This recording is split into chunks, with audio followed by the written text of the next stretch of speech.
নমস্কার প্রিয় ছাত্রছাত্রী, Gour Banga university MDC semester 2 suggestion দিচ্ছি 2025 সালের জিওগ্রাফি এমডিসি 201 পেপার কোড। নতুন সিলেবাস আমি সাজেশনগুলো দেওয়া শুরু করছি। তো মডেল 1 থেকে পড়বে। মডেল 1 এর এই পার্টটা থেকে পরিবেশগত সমস্যার ধারণা থেকে পড়বে। পরিবেশগত সমস্যা বলতে কী বোঝো, পরিবেশগত সমস্যার মূল কারণগুলি সংক্ষেপে লেখো, বিশ্বব্যাপী একটি গুরুত্বপূর্ণ পরিবেশগত সমস্যার নাম লেখো, মানে আলোচনা করা হবে এটা। পরিবেশগত সমস্যা মোকাবিলায় ব্যক্তিগত স্তরে তোমার ভূমিকা কি হতে পারে। তো এখানে গুরুত্বপূর্ণ দুয়েরটা একেরটা। পরের প্রশ্ন, সমসাময়িক কয়েকটি গুরুত্বপূর্ণ পরিবেশগত সমস্যা বিস্তারিতভাবে আলোচনা করো এবং তাদের প্রভাব উল্লেখ করো। এটি গুরুত্বপূর্ণ রয়েছে মান 10-এর জন্য। মানব সমাজ ও পরিবেশের ওপর পরিবেশগত সমস্যাগুলির সুদূর প্রসারী প্রভাব আলোচনা করো। পরিবেশগত সমস্যাগুলির কারণ এবং সেগুলির সমাধানের জন্য গৃহীত আন্তর্জাতিক পদক্ষেপ আলোচনা করো। এটি গুরুত্বপূর্ণ রয়েছে। পরের পার্ট থেকে রয়েছে পরিবেশগত সমস্যার ঐতিহাসিক প্রেক্ষাপটের থেকে মান 5 পড়বে। শিল্প বিপ্লব কিভাবে পরিবেশগত সমস্যার উদ্ভবে সাহায্য করেছে সংক্ষেপে লেখো, গুরুত্বপূর্ণ রয়েছে। বিংশ শতাব্দীতে পরিবেশ সচেতনতা বৃদ্ধির প্রধান কারণ উল্লেখ করো। প্রাচীনকালে পরিবেশ সংরক্ষণের ধারণাটি একটি উদাহরণ দাও। পরিবেশগত সমস্যাগুলি বিবর্তনের ধারা সংক্ষেপে বর্ণনা করো। এর মধ্যে এই কোশ্চেনটা তো বলেছি গুরুত্বপূর্ণ রয়েছে। পরে এইটা 2 নম্বর এবং 4এরটা গুরুত্বপূর্ণ রয়েছে। পরের প্রশ্ন মান 10-এর জন্য পড়বে পরিবেশগত সমস্যার ঐতিহাসিক প্রেক্ষাপট বিস্তারিত আলোচনা করো। বিভিন্ন যুগে পরিবেশগত উদ্বেগের পরিবর্তন কিভাবে ঘটেছে। পরিবেশগত সমস্যা চিহ্নিতকরণ, তার মোকাবিলায় বিভিন্ন ঐতিহাসিক ঘটনাবলী ও আন্দোলনের ভূমিকা আলোচনা করো। এটি গুরুত্বপূর্ণ রয়েছে। মডেল 2 থেকে পড়বে মান 5-এর জন্য। এই পাঠ থেকে জলবায়ু পরিবর্তনের সাপেক্ষে প্রধান প্রমাণগুলি উল্লেখ করো, গুরুত্বপূর্ণ। সমুদ্রপৃষ্ঠের উচ্চতা বৃদ্ধি কিভাবে জলবায়ু পরিবর্তনের একটি প্রমাণ ব্যাখ্যা করো, গুরুত্বপূর্ণ রয়েছে। মেরু অঞ্চলের বরফ গলে যাওয়া জলবায়ু পরিবর্তনের একটি গুরুত্বপূর্ণ সূচক কেন, গুরুত্বপূর্ণ রয়েছে। প্যালিও ক্লাইমেটোলজি কিভাবে জলবায়ু পরিবর্তনের প্রমাণ দেয়। মান 10-এর জন্য পড়বে জলবায়ু পরিবর্তনের বিভিন্ন প্রমাণগুলি বিস্তারিত আলোচনা করো, ভেরি ইম্পর্টেন্ট। কিভাবে বৈজ্ঞানিকরা বিভিন্ন পদ্ধতি ব্যবহার করে জলবায়ু পরিবর্তনের প্রমাণ সংগ্রহ করেন, উদাহরণস্বরূপ ব্যাখ্যা করো। এই প্রশ্নটা দেখে মান 5-এ আসতে পারে। এরকমভাবে না, দুটো পদ্ধতি মুখস্থ করে রাখবে, যে কোনো দুটো পদ্ধতি মুখস্থ করে রাখবে, যেটা মান 5 এবং মান 10-এর প্রয়োজন হতে পারে। তারপরের অংশ থেকে মান 5-এর জন্য পড়বে বিশ্ব উষ্ণায়ন কাকে বলে, সবচেয়ে গুরুত্বপূর্ণ ব্যাপার। এখান থেকে আসবেই কোশ্চেন। বিশ্ব উষ্ণায়নের প্রধান কারণ কি, বিশ্ব উষ্ণায়নের সম্ভাব্য প্রভাব লেখো। উন্নয়নশীল দেশগুলিতে বিশ্ব উষ্ণায়নের প্রভাব সংক্ষেপে আলোচনা করো। চারটেই গুরুত্বপূর্ণ রয়েছে। মান 5-এর জন্য পড়বে বিশ্ব উষ্ণায়নের প্রধান কারণগুলি বিস্তারিত আলোচনা করো। সেক্ষেত্রে দেখো এখানেও কিন্তু মান 5-এও দেওয়া হয়েছে, এটা যদি ভালো করে পড়ো মান 5 হয়ে যাবে। বিশ্ব উষ্ণায়নের সম্ভাব্য ফলাফল ও প্রভাবগুলি কি কি, মানব সমাজে ও প্রকৃতির উপর এর প্রভাবগুলি আলোচনা করো। দেখো এখানে প্রভাব মান 5-এর জন্য কিন্তু সেম কোশ্চেন দেওয়া হয়েছে, তাই এই চ্যাপ্টার পুরোটা যদি মান 10গুলো পড়ো মান 5 অবশ্যই মুখস্থ হয়ে যাবে। বিশ্ব উষ্ণায়ন প্রতিরোধে কি কি আন্তর্জাতিক ও ব্যক্তিগত পদক্ষেপ নেওয়া যেতে পারে। মান 10-এর জন্য এটা কিন্তু খুবই গুরুত্বপূর্ণ।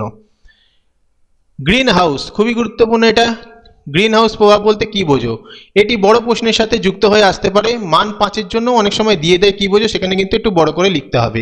প্রধান গ্রিন হাউস গ্যাসের নাম ও তাদের উৎস লেখো, গুরুত্বপূর্ণ রয়েছে। প্রাকৃতিক গ্রিন হাউস গ্যাসের প্রভাবের গুরুত্ব কি, গ্রিন হাউস প্রভাব ও বিশ্ব উষ্ণায়নের মধ্যে সম্পর্ক কি, এটি এখানে সবকটাই পড়তে হবে তোমাদের। নম্বর 10-এর পড়বে গ্রিন হাউস প্রভাব একটি চিত্র সহ বিস্তারিত ব্যাখ্যা করো। বিভিন্ন গ্রিন হাউস ও তাদের ক্রমবর্ধমান প্রভাব আলোচনা করো। মানব সৃষ্ট কারণে গ্রিন হাউসের প্রভাবের তীব্রতা কিভাবে বৃদ্ধি পাচ্ছে এবং এর ফলাফল কি কি, এটি গুরুত্বপূর্ণ 2 নম্বরেরটা। তারপরের পার্ট থেকে মান 5-এর জন্য পড়বে মেঘ ভাঙা বৃষ্টি কাকে বলে। হরপাবান কি, এর একটি কারণ উল্লেখ করো, 2 নম্বরটা খুবই গুরুত্বপূর্ণ। এটা টিকা হিসাবে অবশ্যই আসতে পারে, তবে 2 নম্বরটা বেশি গুরুত্বপূর্ণ। মেঘভাঙা বৃষ্টি ও হরপাবানের মধ্যে পার্থক্য লেখো, অবশ্যই গুরুত্বপূর্ণ। পার্বত্য অঞ্চলে মেঘভাঙা বৃষ্টি ও হরপাবানের প্রকোপ বেশি দেখা যায় কেন, গুরুত্বপূর্ণ রয়েছে। 10 নম্বর প্রশ্ন, মেঘভাঙা বৃষ্টি ও হরপাবানের কারণ, প্রক্রিয়া ও বিধ্বংসী প্রভাবগুলি আলোচনা করো, ভেরি ইম্পর্টেন্ট মান 10-এর জন্য। মেঘভাঙা বৃষ্টি হরপাবান প্রবণ অঞ্চলে দুর্যোগ মোকাবিলা এবং ঝুঁকি হ্রাসের জন্য কি কি প্রতিরোধমূলক এবং প্রশমনমূলক ব্যবস্থা গ্রহণ করা যেতে পারে। মডেল 3 থেকে পড়বে 5 নম্বরের জন্য বায়ু দূষণ কাকে বলে, বায়ু দূষকের নাম লেখো। বায়ু দূষণের প্রধান উৎস কি, এটা গুরুত্বপূর্ণ রয়েছে। অ্যাসিড বৃষ্টি কি, ভেরি ইম্পর্টেন্ট।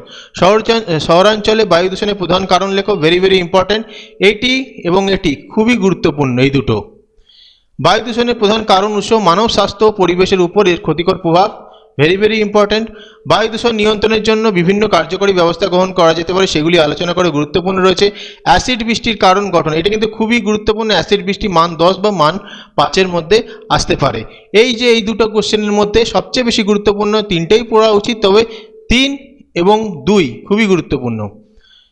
পরেরটা, জল দূষণ বলতে কি বোঝো? জল দূষণের প্রধান উৎস। ইউট্রোফিকেশন কি, এটা কিন্তু গুরুত্বপূর্ণ রয়েছে। ভূগর্ভস্থ জলের একটি প্রধান কারণ, ভূগর্ভস্থ জল দূষণের প্রধান কারণ উল্লেখ করো, এটি গুরুত্বপূর্ণ রয়েছে। মান 10-এর জন্য পড়বে বিভিন্ন প্রকার জল দূষক, তাদের উৎস এবং মানব স্বাস্থ্য ও জলজ বাস্তুতন্ত্রের ওপর তাদের প্রভাব বিস্তারিতভাবে আলোচনা করো। জল দূষণ প্রতিরোধের কার্যকরী উপায়গুলি বর্ণনা করো। জল দূষণের বিভিন্ন পরিশোধনের বিভিন্ন পদ্ধতি আলোচনা করো।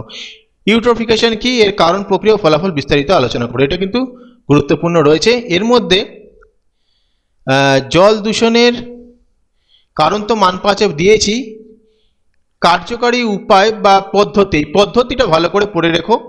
এর মধ্যে এই পদ্ধতিটা পড়বে, আর এই প্রশ্নটা এখানে মান 10-এর জন্য গুরুত্বপূর্ণ। পরের পার্ট থেকে মান 5, শহরাঞ্চলে কঠিন বর্জ্য বলতে কি বোঝো? কঠিন বর্জ্যের প্রধান উৎস লেখো, এটি গুরুত্বপূর্ণ রয়েছে। 3R, এটি গুরুত্বপূর্ণ রয়েছে। বজ্র গুরুত্বপূর্ণ রয়েছে।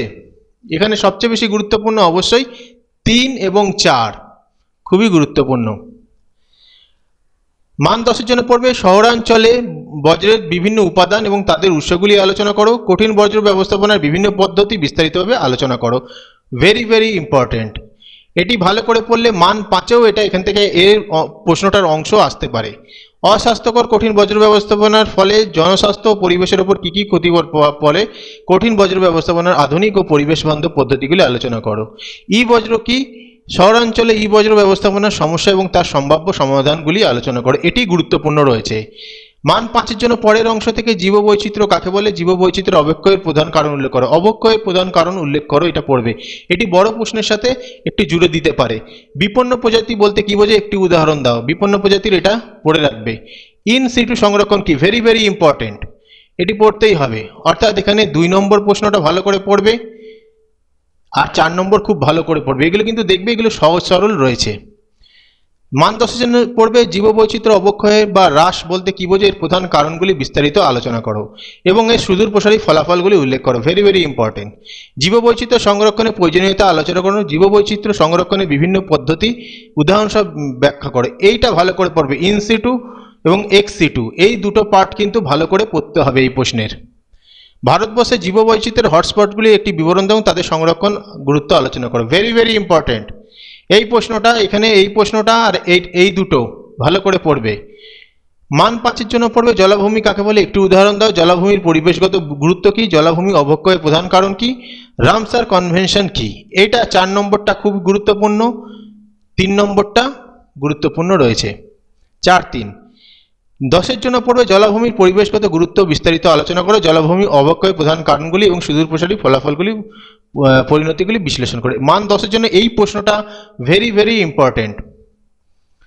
জলজভূমি সংরক্ষণ ও ব্যবস্থার জন্য কি কি পদক্ষেপ নেওয়া উচিত, রামসার কনভেনশন ভূমিকা মূল্যায়ন করে। এই যে এই প্রশ্নটা ভেরি ভেরি ইম্পর্টেন্ট। পূর্ব কলকাতা জলভূমির গুরুত্ব, বর্তমান অবস্থা, 3টে, এখানে 3টেই পড়ো, 3টের মধ্যে একটা আসছেই।